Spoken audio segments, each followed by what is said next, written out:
कविता सेठ ने कहा, हमारी म्यूजिक इंडस्ट्री कलाकारों की कीमत उनके मरने के बाद ही सीखती है। जी हां, बॉलीवुड प्लेबैक सिंगर कविता सेठ, जिन्होंने म्यूजिक इंडस्ट्री को अपने जीवन के 17 साल दिए हैं, इस बात पर निराशा व्यक्त करती है कि म्यूजिक इंडस्ट्री में ज्यादातर कलाकारों को दुनिया छोड़ने के बाद महत्व दिया जाता है।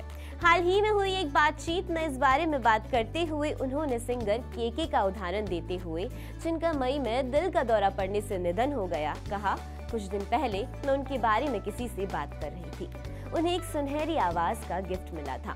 उन्होंने बहुत सारे यादगार गाने गाए, लेकिन मुझे लगता है कि इंडस्ट्री ने उनकी प्रतिभा का उतना दोहन नहीं किया जितना उन्हें करना चाहिए था। उन्होंने कहा, केके के निधन के बाद हर किसी के पास उनके काम, उनकी प्रतिभा आदि के बारे में कहने के लिए बहुत कुछ था, लेकिन जब वह जीवित थे, उन्हीं लोगों ने उन्हें वो सम्मान देने की परवाह नहीं की जिसके वे हकदार थे।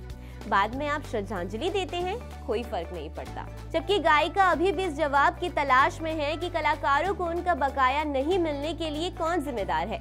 वो सभी से अनुरोध करती है कि इंडस्ट्री के साथ साथ दर्शकों को भी उन प्रतिभाशाली कलाकारों को स्वीकार करना चाहिए जो ऐसे समय में कामयाब रहे हैं। वे कहते हैं, ये दिखाता है कि उनमें क्षमता है।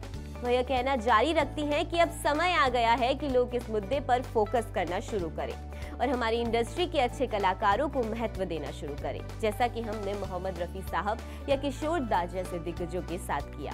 यहाँ मैं सिर्फ अपने बारे में बात नहीं कर रही हूँ। इससे पहले कि बहुत देर हो जाए, सभी रत्नों का मूल्यांकन किया जाना चाहिए।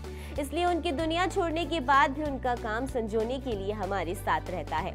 यह पूछे जाने पर कि क्या वह अपने बारे में भी ऐसा महसूस करती हैं जब इंडस्ट्री में पर्याप्त काम और क्रेडिट पाने की बात आती है, तो कविता सहमत है।